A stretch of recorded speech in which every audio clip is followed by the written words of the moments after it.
That's Glenn Rudd. Oh, really? Wow. He came here and changed our lives forever. Yeah. Absolutely. Is he the one that baptized you? Or? Yeah, he's, people have a great love for him. And we are trying to get an article written to put an improvement era, and we're calling it The Last Man Standing. He'd be the last one alive from President Cowley's time. Yeah. You see. Yeah. And he changed our people forever, for the better. You know, we were bad people. Come on. Yeah. This is home. This is home. That is her husband. This is home. Yeah. Which one's Glenn Rudd? Here. I don't know. Which one? Is this one Glenn Rudd? This one here?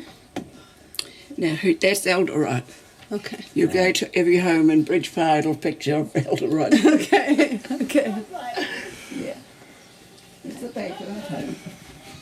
And that boudoir violism there. That's where she lives. That's And nice. this part from that window, come on,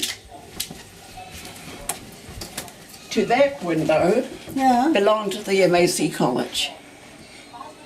When the MAC College was destroyed, families were given the chance to take whatever they could for their homes. So this whole block, it had no windows in it at all. It just came wooden. What does MAC stand for? Yeah. And as our families got homes, they improved it, put the windows in. Yeah, yeah. She said, what But college? this belongs to the old MAC. What did it stand So for? that's the there. Mouldy To the- Agricultural College. Oh, I okay. remember. Okay. Mary Agricultural College. So that was a church college, is that Pardon? right? The MAC, was that a church? MAC, Maori Agricultural College, Okay. that belonged to the church. And that was just down the road, turn left, and that's where the MAC College was. And it was erected, the church was totally church, and it came down in the 1931 earthquake.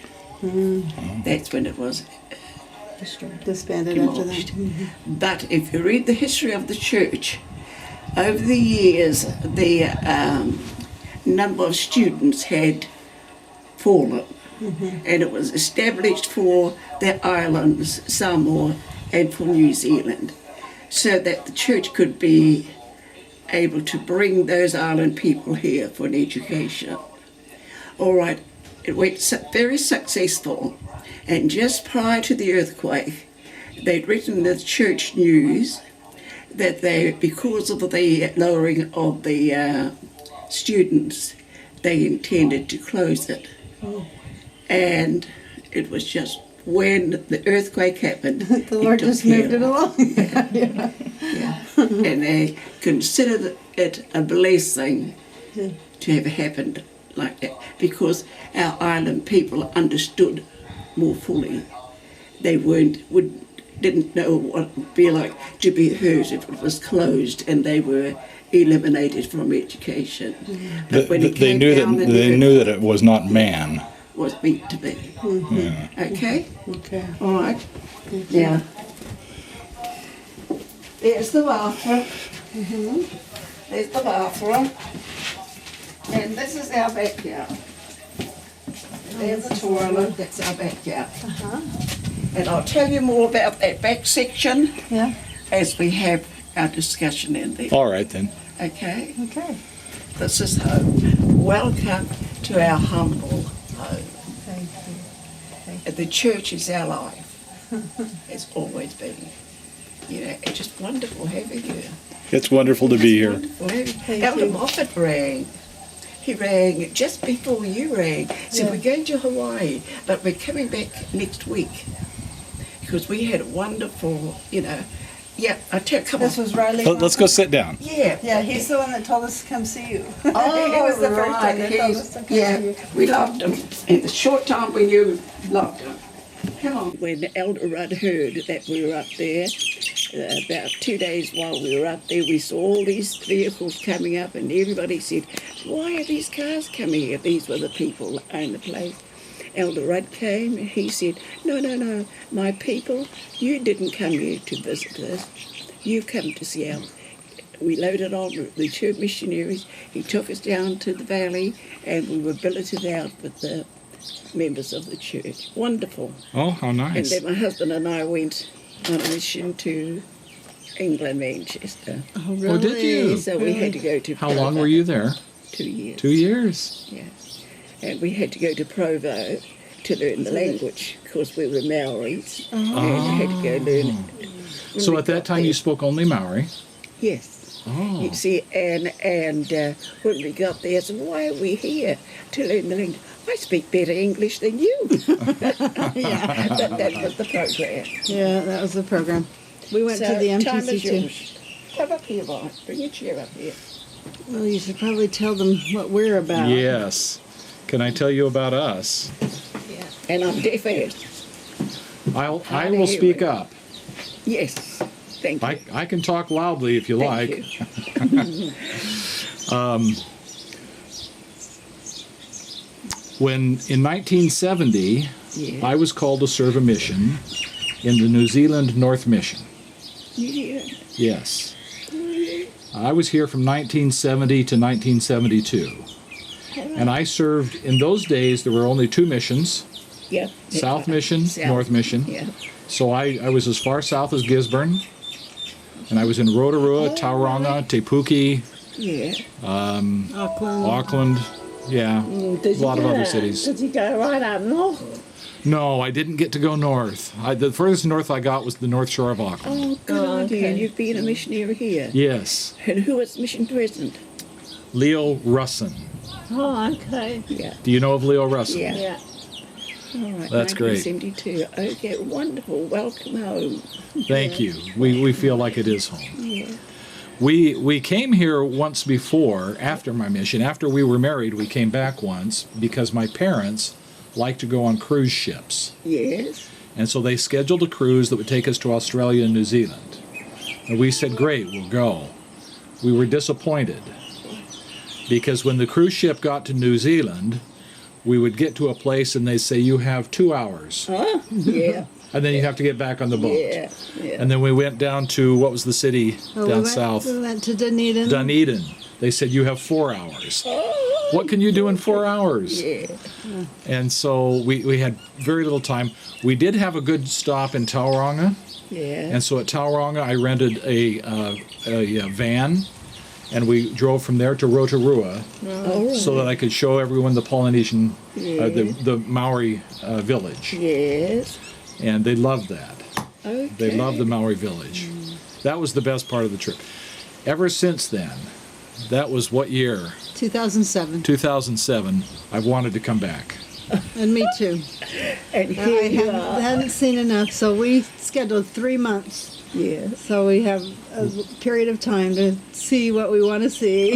All right. Yeah. So, And how long have you been here this time? well, we've been here now about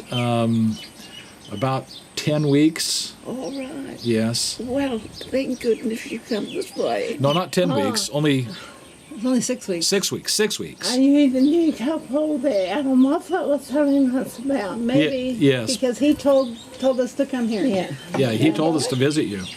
They're the couple Adam Moffat was talking about. Ah, right. Okay. It begins to, yeah. They were wonderful to have. And we had such, They're going home on Saturday. Yeah, it they was were wonderful. And I had a You want a cup bad of accident just before they came and I was Oh, crippled. Could barely walk. But, thank you. You're very kind. come on, daughter. Yeah, I'm here. Sheila. Yeah, so And they were a pleasure, and we had a wonderful time with them. You know, I'll be honest.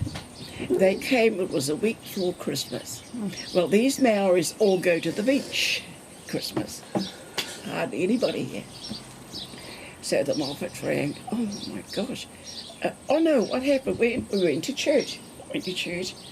And Sister Parker had run the date night before. She called me auntie. I don't know, but these missionaries are due to come. I don't know whether they're coming tomorrow Sunday or the next Sunday. So, they can't be coming tomorrow. Saturday, couldn't do that, you know. So I went, and I hadn't been to church full time for the 3-hour block because I had a bad accident to be in the hospital. So that day I went to church and I was ugly, you know.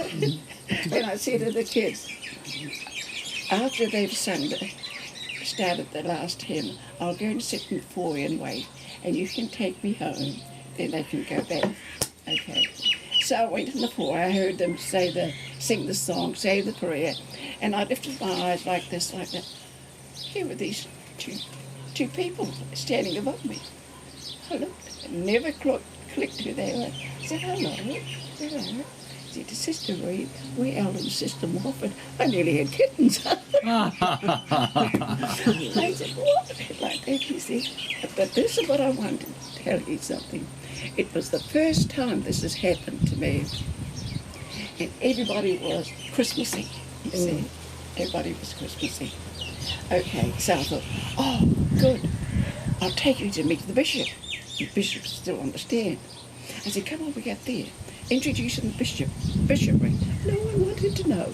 Merry Christmas, hello. Like that, you see. Oh.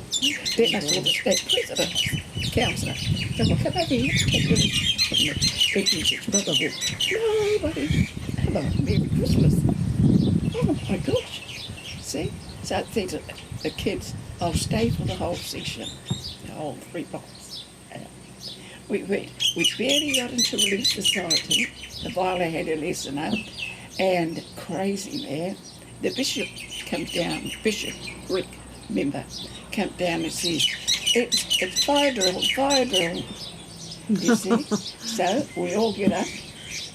There's two ward meeting in our chapel. The other ward stays put, and Kurungata ward, we all get up and go out by the fence, the cemetery. All right, we're standing there, nothing is there. And in my mind then I'm thinking, what am I going to do, you know, with this trouble that we're about. Okay. And so then they said, all right, finish. Never gave an instruction something. So we go back to the left side of them. And they said, no, go home. No classes today. No. Different, you know. Yeah. So okay, we came home. I said to the system often, they didn't want to be a nuisance. I said, no, you can be home with us. We'll go home with us. So we came home. What happened? We came home, yeah. But before we came, this is the thing. I wanted to cry because of the lack of interest. You know, everybody's too busy, you know. Go to beach, okay. And I wanted to cry, but I had to be strong. I said, no, I'm not going to cry. And so as we were still there and everybody was moving away, we got a wonderful Sunday school teacher. And last year, the lessons all had been on the parables in her class. Beautiful. Okay. And as you're sitting there getting ready to come home, the kids to bring me home, who steps out from the big congregation? The widow. She comes up to me, puts her arm around my back, and she says to me, don't worry, you'll be all right, we'll come and help you. You see? Oh, I wanted to cry. I said, I know you, it's all right. I said, once I gather my wits, I'll be right. So she said, no, don't you forget, we're here. All right, and so we prepared to come back. And who comes out of that big congregation? The Solar Mother. She came to me. She looked around. They called me Ma, are you going to be all right? Because they knew I'd only just come out of hospital too, you see. Are you going to be all right? I'll be all right. And I thought of the parable when one of the disciples would say, you go to that city and a stranger will meet you and he will ask you who you are. He'll know who you are and you'll recognize him. He'll take you to a home where you will be sucked.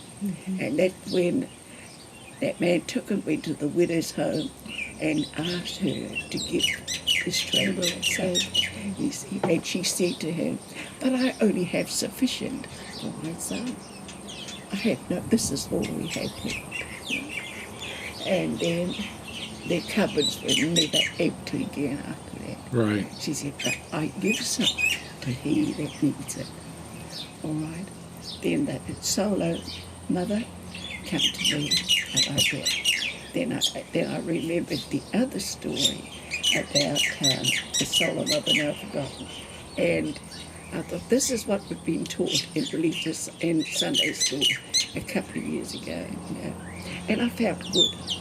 That's we good. Came home, we had a wonderful time. That's great. I wonder if we could tell you a little bit about our purpose here. Yes. What we're doing. Come on.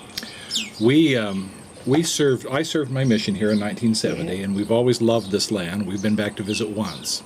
And then after we retired, and I was able to have more free time, we went on a mission to Canada, in Vancouver, British Columbia. And we were given the assignment to help start the church's website in Canada. All right. And so what we did was we wrote stories about members of the church from all over Canada All right. and put them on the website. We did that for 2 years. And we loved the assignment. We felt like sometimes those stories were like walking on sacred ground. They were very special. After that experience, we came home again. Oh, right. And then we started looking at the four walls, saying, what are we going to do now? And we spent a few months enjoying our children and enjoying being there. And then, was it you that came up with the idea? Well, we figured it out while we were on our mission. Maybe it was during our mission. Yeah, we both. We talked decided about it. that after our mission in Canada, we wanted to not serve another mission, but that we would come back to this land that I know so well, and that we would visit the entire country and get as many families as we can to tell us their stories. And we hope that we can get a book publishing company to publish them when we get back. So we intend to publish these in a book. And you're going down South Island? We've already been to the South Oh, Island. have you? We've got a son that's a grandson that's a dentist down there. Oh, that would have been boy. delightful. I think, And his I dad. think Brett Moffat's even mentioned him. right. Yes, we did there, and how many stories did we get? About 12. I think we got about 12 stories from the South Island. We'll get many more from the North Island because Beautiful. there's so many members here. Yeah, all right. So we think you're probably one of our stories that we may publish. That's lovely. Yeah. So we're kind of here to talk to you and get your story and And part of what we do, we're a little different than the History Center that takes histories about people's lives. We're looking for a story that was within your life. That'll be a short story probably. Something that helps to teach a gospel principle, something that's happened to you where the Spirit guided you or where you had a trial and overcame. And so we're looking for something like that. Can I ask you we would say in our country, would say, this is a dumb question. And the dumb question is, have you ever had a very strong spiritual experience in your life? And we're probably only going to be able to record one or two. I grew up in a church-filled home. My mother's family, strong Anglicans. All right? Your mother's family? Yeah, strong Anglicans. And my grandmother believed in education. She was a little Irish woman, part Irish and Maori, and insisted that we gain an education. All right? My father grew up here. And we all got a good education. There were 12 children in the family.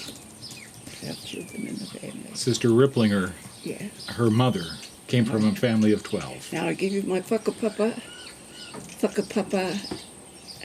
missionary wise. Okay. All right. My grandmother was a missionary to the Cook Islands. All right. My mother was a missionary to Huntley, Hamilton. All right. My older brother, Huntley. Huntley. I served there. I served in I Huntley. remember, recognize it. Yeah. All right. My older brother was missionary Ngapuhi, Pipiwai. In Napier? Who was that? Dave Edwards, And he is your nephew? Older brother. Brother. brother, my oldest brother. And where was it again? In Pipiwai, Dave Pipiwai. Edwards. He was a missionary My in second Pipiwai. brother, Sam, was a missionary in Oahu, Hawii. Oh. All right. My older sister was a missionary, Cook Islands. Okay, slow down. I'm trying to type it. All right. You know, Okay. Sister Riplinger, we're going to get it all My here. second brother, Sam, was a missionary in.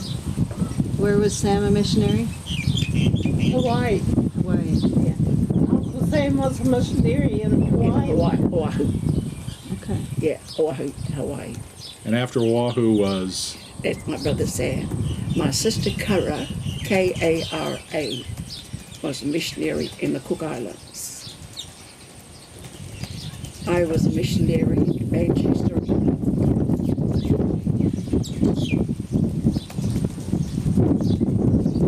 My sister Hop was a missionary in Phoenix, Arizona.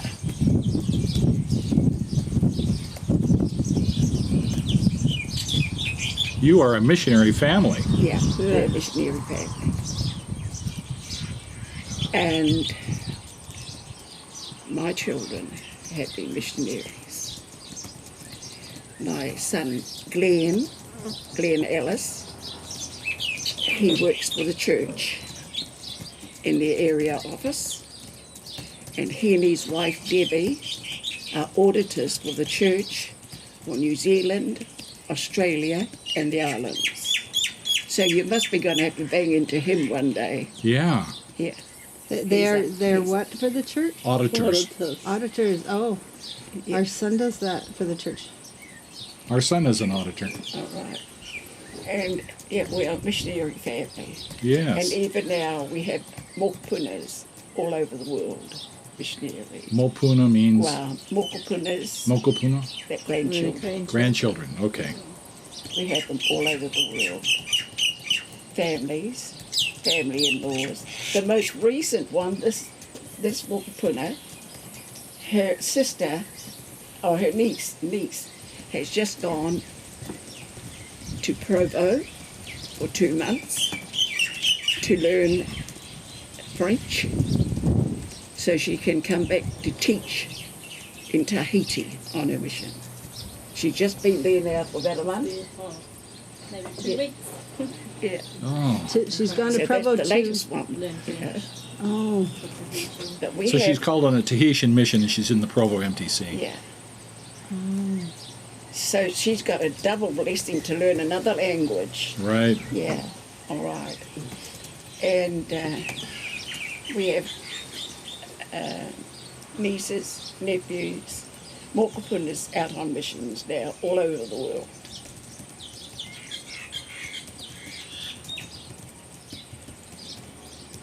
I might sound like I'm bragging. I don't want to do that. Is that what you want? You're not bragging if we ask the questions. And then I tell you, wonderful spiritual experience that we had. Our son Glenn had just come back from the Philippines off his mission. And he was made a bishop, one of the youngest bishops in the church at that time. All right. We went to church over here. We barely sat down for Sunday school class, and we had a message. The Reids, Tori and Mary, would you please go to the state president's office? We thought, oh man, what's this all about? We crossed over, went to the state president's office. The state president was President Evendon. He never said a word to us. Went like this, sit down. He sat down. He got this folder of letters. He pushed it across the table like that to her. Read that. And when my husband read it, he pushed it to me like that. I read it. Oh my God.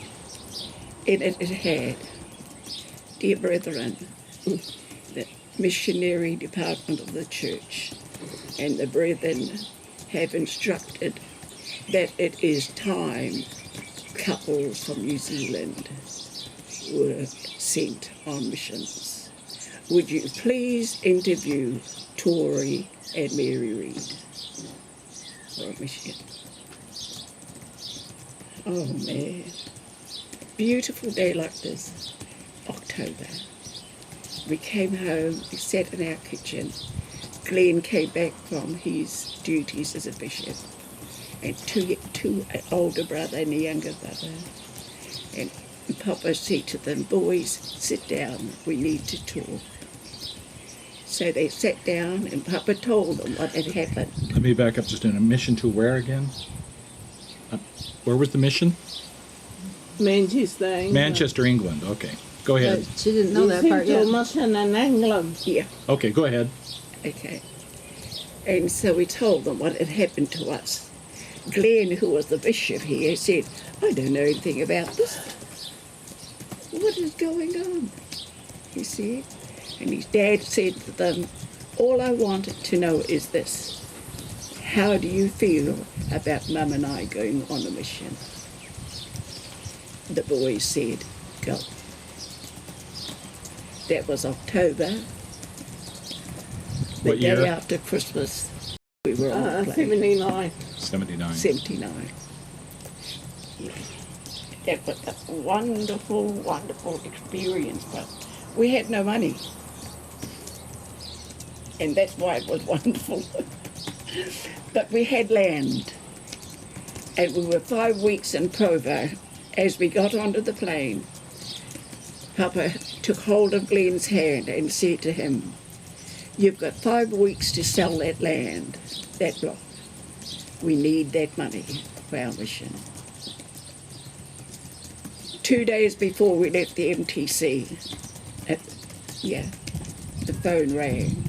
New Zealand, New Zealand. We went. Glenn said, "Dad, I've sold that land and I've got 3 times more than it was valued. By the time you get to England in 2 days, your funds will be all in Middleton Road." And that has been a blessing in our lives forever.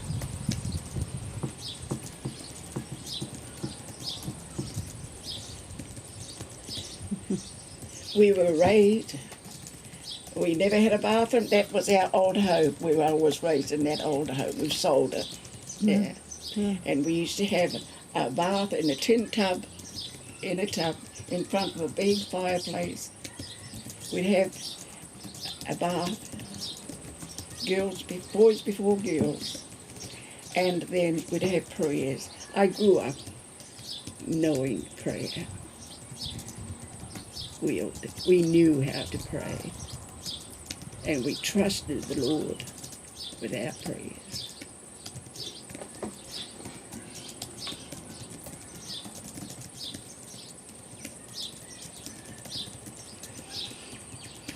After having 12 children, my dad left the family. And this is where Elder Rudd comes in.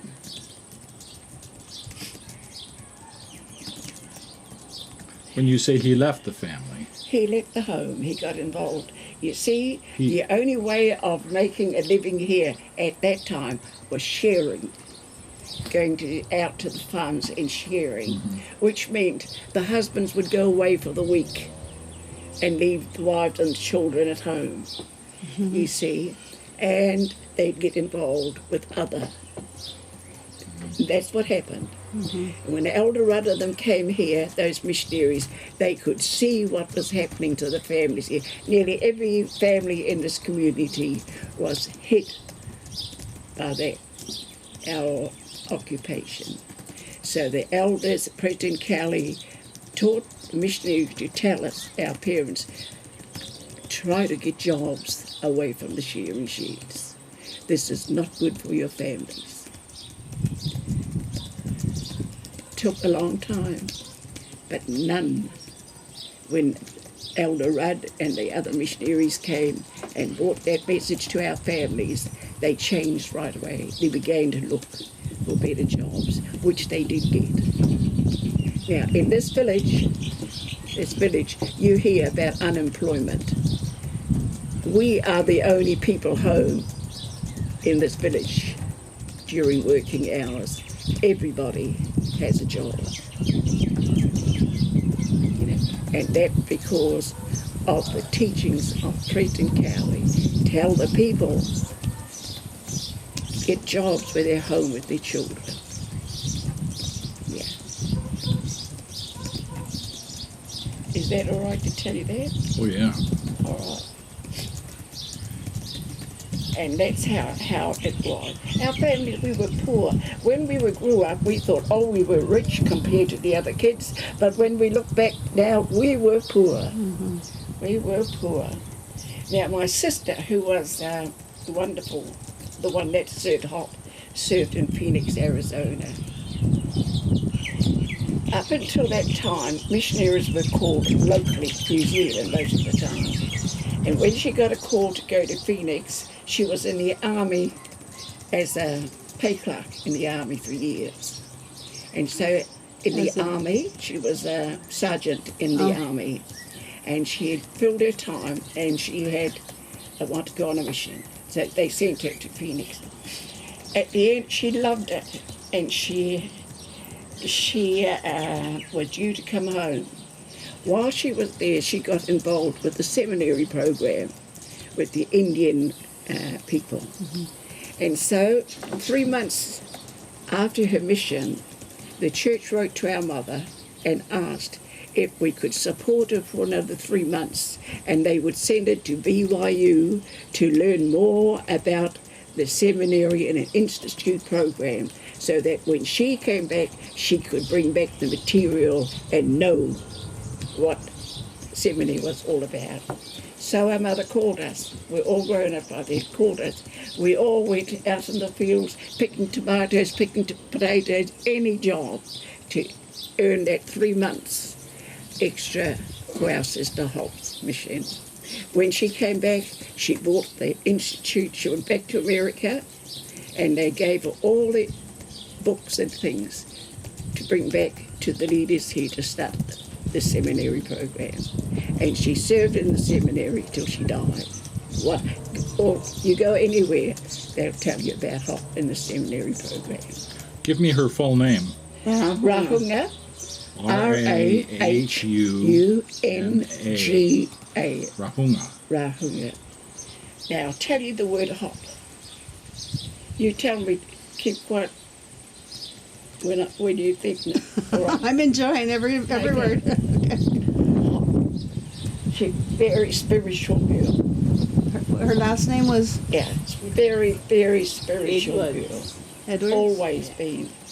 Never did what I did. She was perfect sister. Okay. When she was born, our grand aunt that used to learn from the MAC College American sisters with their husbands to be a midwife. What does MAC stand for? Yeah, and she was Annie Camo. Mom.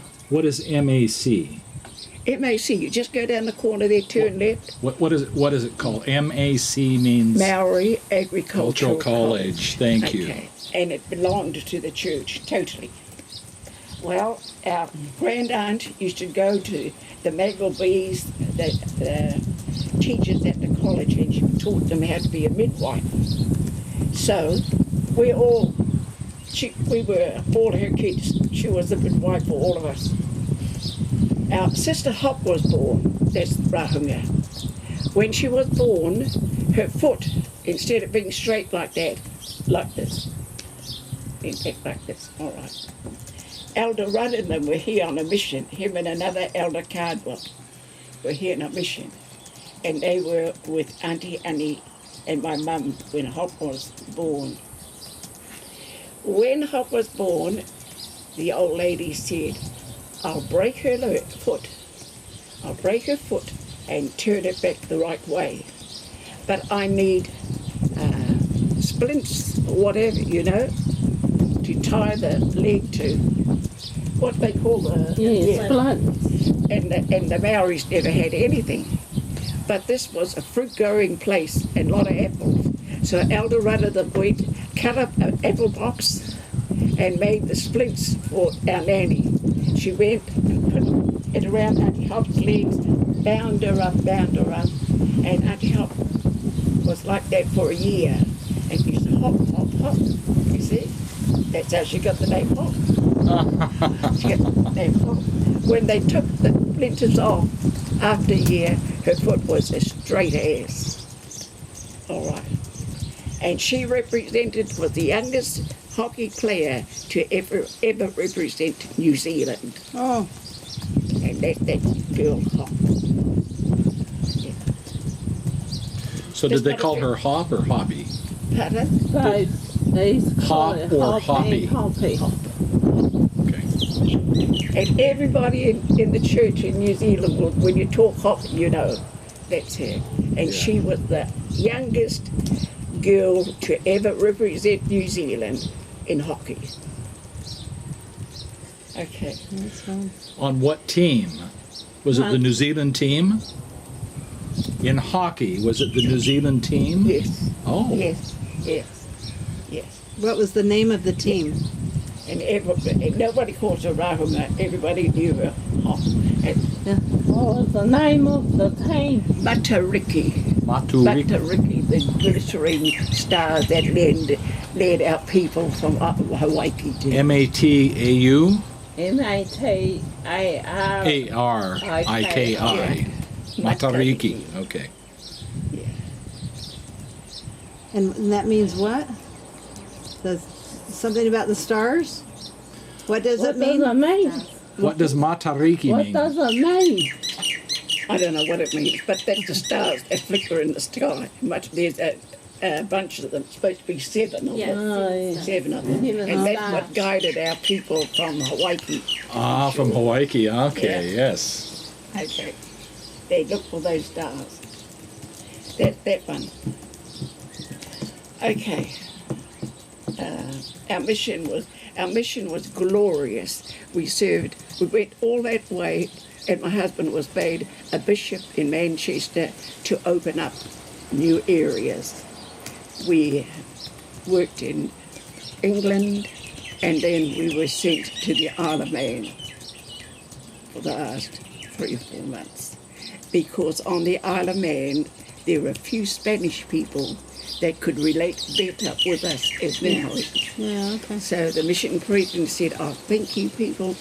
They're close on baptism, but they're just holding off. But I'm going to send you to the Isle of Man, because I think once you get to meet them and they get to meet you natives, something similar. So we So went what was the name of the place again? Isle of Man. Isle of Man. I-S-L-E. Off the shores of England.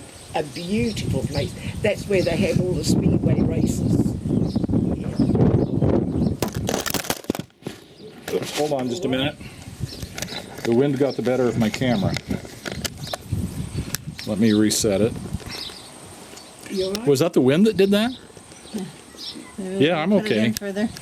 Let's see how it's doing. Tell about my parents' conversion. How mine them joined the church. Right. My about Mother's parents conversion. joined the church. Okay. Do we need to put it so it's not so susceptible to the wind? A little further in? No, I can't go any further in. Okay. Want my purse behind it or something? Let's see, I just want to make sure this isn't... I've lost focus now. He's just checking. He's just checking the camera because it fell. Beginning his football career, and he lived way over there in Gisborne. No money, raised by his grandparents, no father. Okay, so as he grew older, he learned to work on the farms, and then he went to school, And then he learned how to play rugby. He got a start in a little Marae team. That started him. And then the selectors thought, that boy can play rugby. We'll put him in a team, in the town team. So they put him in a team like that. Then the other sectors came, that young fella can play rugby. We'll take him to Hastings, you see.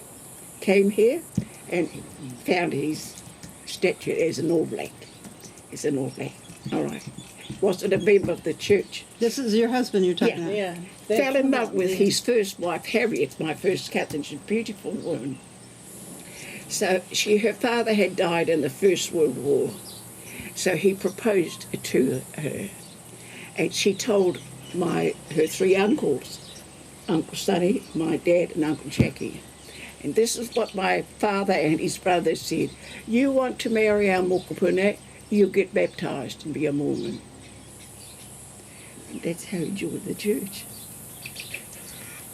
But the day he got baptised, I was 8, and I was baptised at the same time. He was 18 years older than I was. We were married for 53 years, you know. And, all right, he had those 2 children. It took me a while to have a child, so I adopted the first one from our cousin, that's Beadle. Then we had 5 of our own, all right. And then one of our daughters, the one at Hamilton in the Temple, her husband went crazy and they had a child. So we adopted that one. All right, that made us 9. Okay, then our baby son died, took suddenly sick, good boy, loved, was in the state. And he had 2 children, babies. And his wife, he had crossed the road.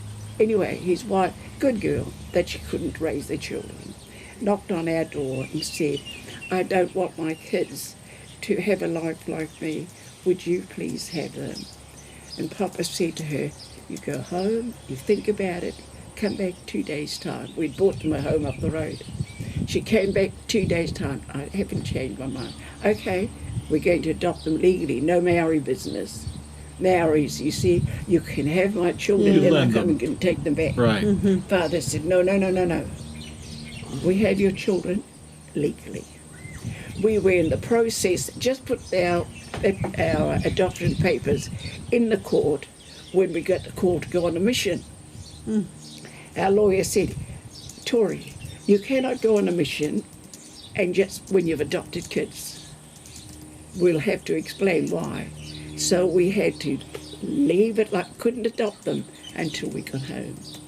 The first people that met us on the plane when we came home was our lawyers with these 2 kids.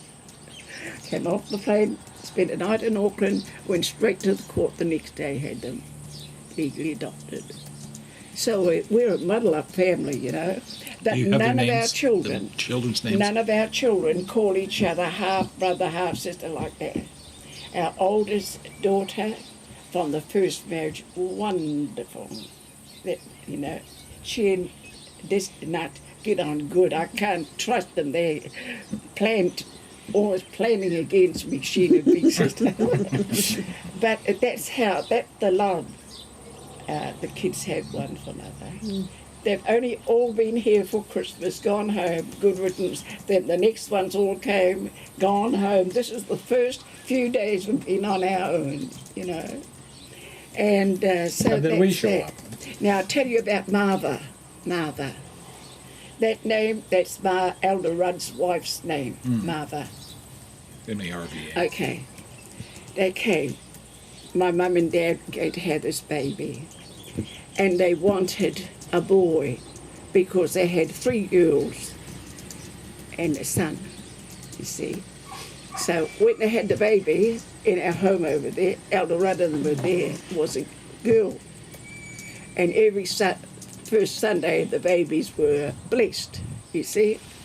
So it came time for the baby to get blessed. And Elder Rudd said to don't disturb her, said to Mum and Dad, what's going to be the baby name? And Dad said, well, we haven't got a girl's name. And Mum said, oh, we'll think of a name. And Dad said to Elder Rudd, have you got a girl's name for the baby? Elder Rudd said, yeah, I have. And so Dad said, what's the name? He said, Marva. Oh, is she your mother? No, she's my girlfriend. And Dad said, oh, all right, Elder, you name her after Marva. You name that baby Marva. But you make sure you go home and marry that girl. And he did, went back. Now, Marva had a career in the Air Force for 25 years. She was well up in the Air Force. And then she was stationed in Singapore most of the time of the war. And when she died and the Air Force came and piped her out, she took sick suddenly and died. Always lived the church. And then this is what the Army officer said when they brought Marva home. He said, you know what? When we were in Singapore, all those Air Force boys used to say to him, she was the commanding officer, we'll get that Mormon girl, you know, to join us. They said they tried everything to persuade Marva to go with them to their parties. And that. She said, Marva, never, ever. And they came and they piped her out and gave her a military funeral. Then that's how she got her lovely house up the road. Yeah, it was the first home that, what they call housing home. They built her a beautiful home up the road. And we had, yeah, so that's how that name Marva, that's named after Elder Rudd's wife. Mm-hmm. And he's, the people here love him, and he's the last man standing. That's what we used to have huitos. You know what a huito is? Yeah. Okay, over there, our old park, we used to have huitos there. 1940-something was the last time President Cowley spoke. And the people were crying, the old people were crying, because the missionaries were going to be taken home. And this is what President Cowley said. You listen. He said, don't worry. And he sang it, Ka hoki mai ano, nehe mani re re anahi. He said, I'll be back and I'll come flying through the sky. All right, like a bluebird in the sky. Kia ki te tonu ai. I'll see you, I promise you. You'll see me face to face, eye to eye.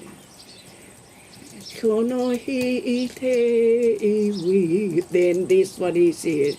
Kia mau ki te rongo pai. Hold on to the iron rod. Grip it hard, don't let it go.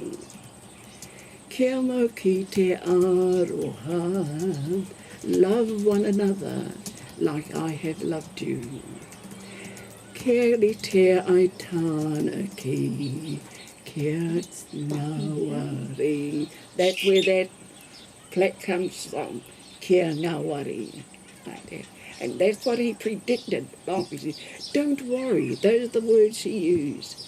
I will, where it has taken us 5 weeks to come by boat to get here, it'll take us only the twinkling of an eye, because we will come flying in like a bluebird.